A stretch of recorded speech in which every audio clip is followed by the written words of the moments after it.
Good morning, my dear students. Our second physics is going on. Yesterday, we started our second physics. In this physics, chapter number 11 is going on, which is ray optics. Okay. Yesterday, we learned about the light and image formation by the help of a simple means plane mirror. Okay, and some introduction of a light and a mirror. Today, we learn about spherical mirror and image formation by the help of a spherical mirror. So, our first topic is spherical mirror.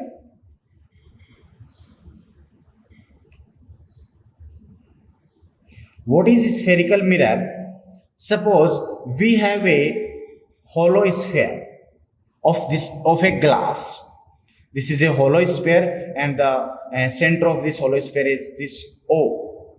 Okay, then we cut some portion of this hollow sphere like this. This is some portion. Then we get this type of shape. Okay, this is a part of this hollow sphere of this glass, and now we polished one surface of this part like this. Then this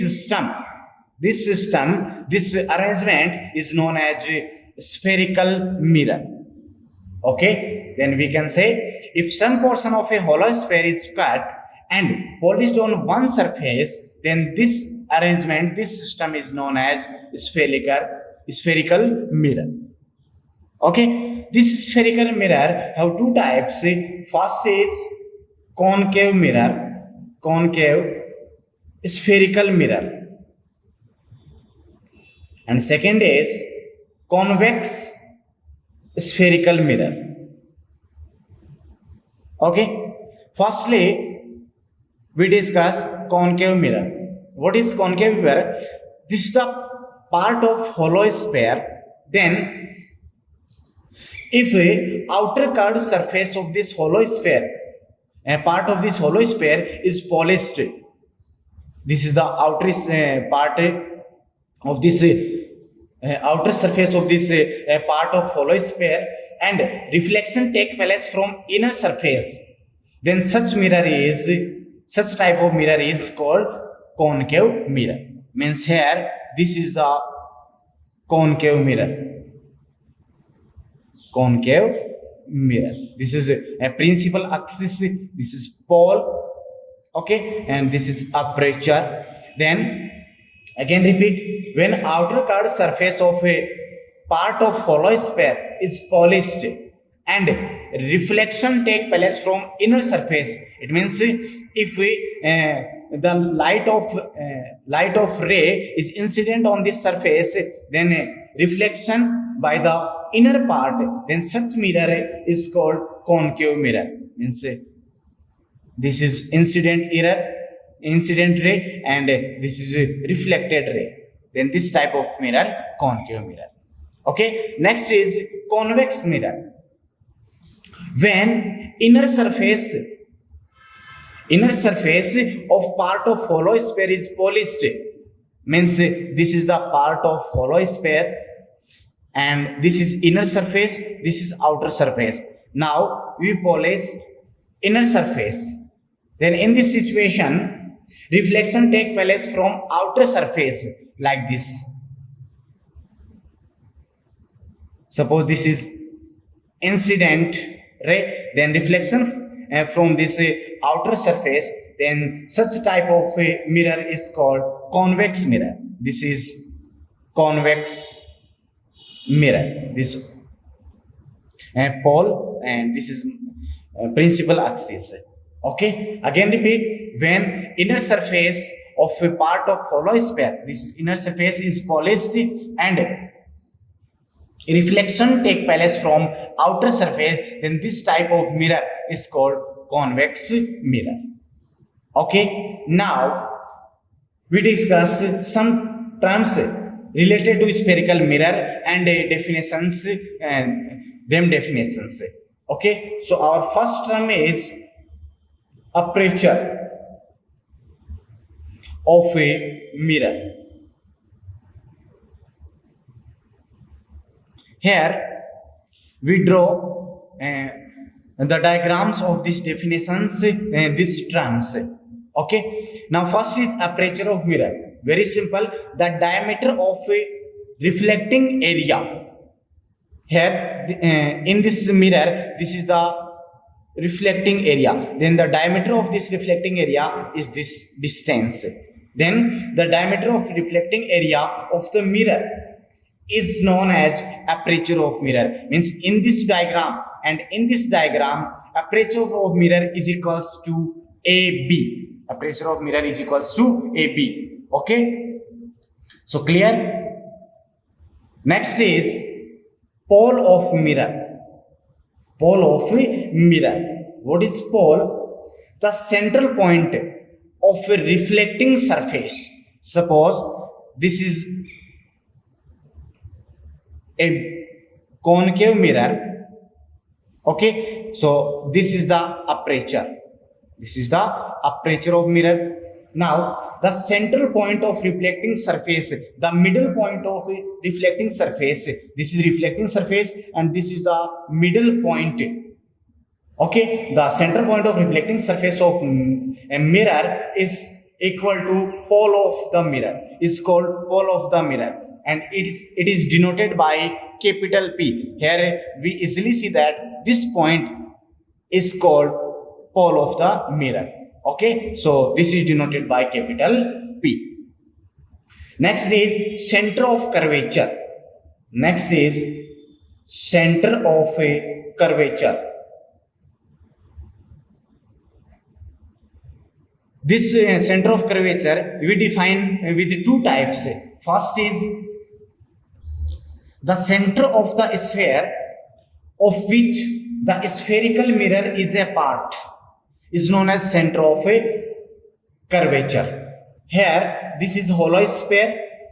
Okay, and we cut a part of this hollow sphere. Then the center of this hollow sphere, the center of this hollow sphere is known as center of curvature. Okay, so suppose we imagine this is the total area or a total radius, total circumference of this hollow sphere. Then in this situation, this is the center of this sphere and this center is known as center of curvature and it is denoted by capital C. Okay, so this is the center. Next is radius of curvature. Next is radius of curvature. This radius of curvature we define two types. First is the radius of the surface of which the spherical mirror is a part. It means this is hollow sphere and a mirror is the part of this hollow sphere. Then the radius of this sphere, radius is the distance between center of this sphere and any point of circumference is equal to radius. This radius capital R. So we can say the radius of the sphere of which the spherical mirror is a part is known as the center of curvature. Okay, sorry, radius of a curvature. Okay, in other words, this is the center and this is circumference, a part of circumference of the spherical sphere. Then this point center, this point pole, and this pole is the at the circumference of this spherical mirror. Then we can say the distance between the center of curvature and the pole, means this distance is called radius of curvature. Again repeat, this is denoted by C, this is denoted by P, and radius of curvature is denoted by capital R. Again repeat, the distance between the center of curvature and the pole of a mirror is called radius of curvature. and it is denoted by capital R. Means in this diagram, CP is equals to radius of a curvature. Okay, students. Next, principal axis. Principal axis. The line joining pole of mirror and center of the curvature is called principal axis. It means a line which is passing through the curvature of center of curvature and the pole of mirror is called principal axis, and it is denoted by x dash. Okay, here it is denoted by x dash. This is the principal axis. Now, next is principal focus. Principal focus. What is principal focus? Here, the rays parallel to principal axis incident. Means some rays incident on this curvature on this mirror. Then if they are parallel to principal axis, then in this situation, after reflection,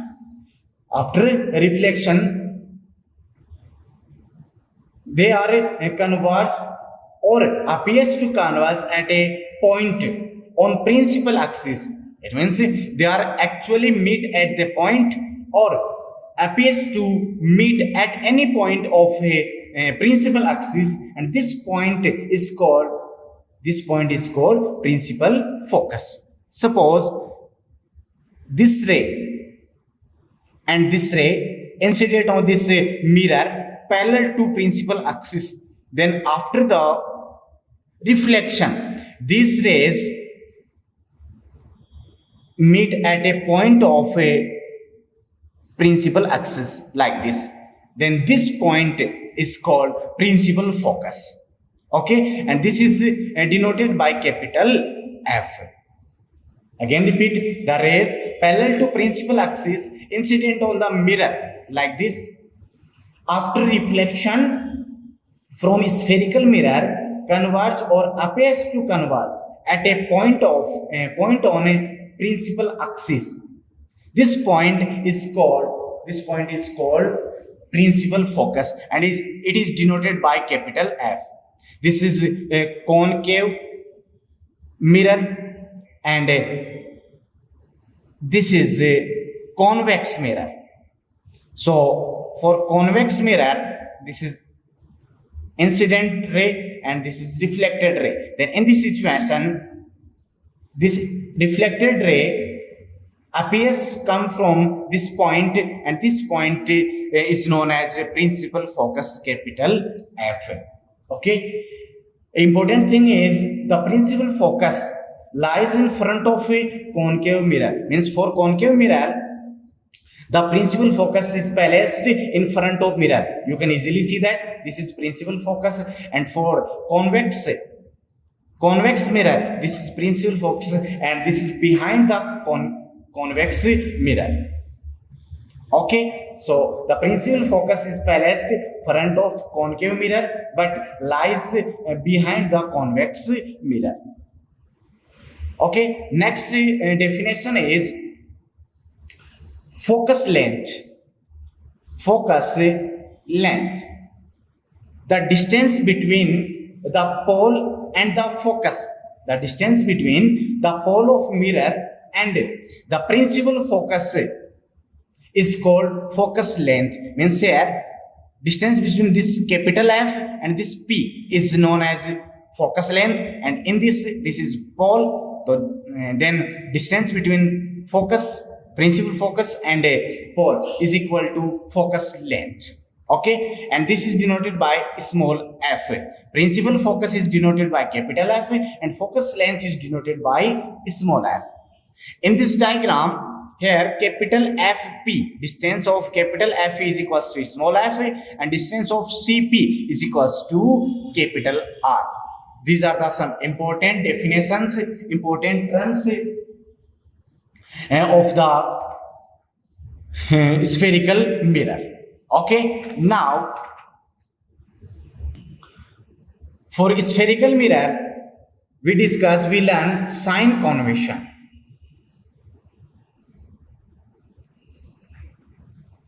okay means अपन किस type से उसके science को choose करेंगे वो अपने को देखना है. First is all the distances are measured from the pole. Suppose this is the spherical mirror, concave spherical mirror, and this is a principal axis, x dash, this is pole P, and this focus F, and this is C, aperture AB. Okay, means all the distance are measured from the pole, means focus distance, focus length, curvature, radius of curvature, these are measured from this pole. Means here pole is the origin point, pole is the origin point. Okay, means center point. Next, second is x dash, axis is taken as principal axis. Okay, normally we take in principal axis as the form of a x axis, it means x dash. Okay, third is very important, the distances measured in the direction of incident ray are taken as positive. It means suppose this is the incident ray, this. Okay, so in the direction of this incident ray, all distances measured in positively, and distances measured in the opposite direction of incident rays are taken as negative. So for a concave lens, concave mirror, and this is a convex mirror, this is convex mirror, principal x dash, aperture AB, pole B, focus point F, and this is a center C. For convex, and this is concave. For concave mirror, this is the incident ray, and for a convex mirror, this is the incident ray, and direction of this ray in this direction. Okay, after the reflection, this ray passing through the focus point, and after the reflection, this ray appears to focus point like this. Okay, in these situations, focus length of a concave mirror is negatively, because of this focus length is measured from this pole, then we in this direction P to F, and incident direction of incident ray is F to P, means opposite to the incident ray, then this length is taken as negative. And in the convex mirror, this is the direction of a incident ray, and this is focus length, means P to F, and this is same in the direction of incident ray. So focus length for convex mirror we take positively. Okay, similarly, radius of curvature of concave mirror is negative, and radius of curvature of a convex mirror is positive. Okay, students, this next is above the x-axis, means this x-axis above means plus y direction. Above the x-axis, all the measured distance are taken as positive, means in the plus y-axis, all distance are taken in positive, and below the x-axis, it means in minus y-axis, in the direction of minus y-axis, all distance are taken as negative. Okay, these are the some important points for a sign convention, so carefully learn it. Now next is image formation by spherical mirror. Now we form a image by the help of a spherical mirror. Before the image formation, we should remember some laws about the image formation by the help of a spherical mirror. So first law is the rays coming parallel to principal axis like this. The rays coming parallel to principal axis after reflection pass through the focus point. This is pass through the focus point or seems to come from focus point. This is the for concave mirror. Again repeat it. The rays coming parallel to principal axis after reflection for concave mirror pass through the focus point in actually, and for convex mirror seems to come from the focus point. Okay, this is first law. Second law is the rays passing through the focus or towards the focus. It means for concave mirror the rays passing through the focus like this. Suppose this is a concave mirror and this is the principal axis. Now a ray, this is pole, focus point F, center of a curvature C. Now suppose a ray passing through the focus like this. In this situation, the ray becomes parallel to the principal axis after reflection. Okay, means after the reflection, this ray becomes parallel to the principal axis. And for a convex mirror, suppose this is a convex mirror, this is principal axis, and this is P, and this is a focus point F. Okay, now suppose a ray towards the focus like this. Towards the focus, then after the reflection this ray becomes parallel to the principal axis. Okay, this is second law. Third law is the rays passing through the center of curvature. The rays passing through the center of curvature means this is the center of curvature in this direction, in this way. Then the return through their own way after reflection from the mirror means like this. Again repeat it. Suppose a ray passing through the center of curvature, then after the reflection this ray return through their own way, then same way after the reflection. Next is rays incident on the pole of mirror. After reflection they are reflected at the same angle at which they are incident. Suppose a ray incident on this pole at some angle, incident angle I. Then after the reflection, this ray reflected at same angle like this. This is same angle R. Okay, these are the some laws of a image formation by the spherical mirror. These are very important for our image formation. So carefully learn it and remember it. Okay, and in next class we will discuss the image formation by the spherical mirror. So carefully learn the sign convention and image laws of image formation by the spherical mirror. Okay, students, and if you understand very well and if you like this video, then like it, comment it, and share it. And if you have any doubts, then comment your doubt in a comment box. Okay, thank you.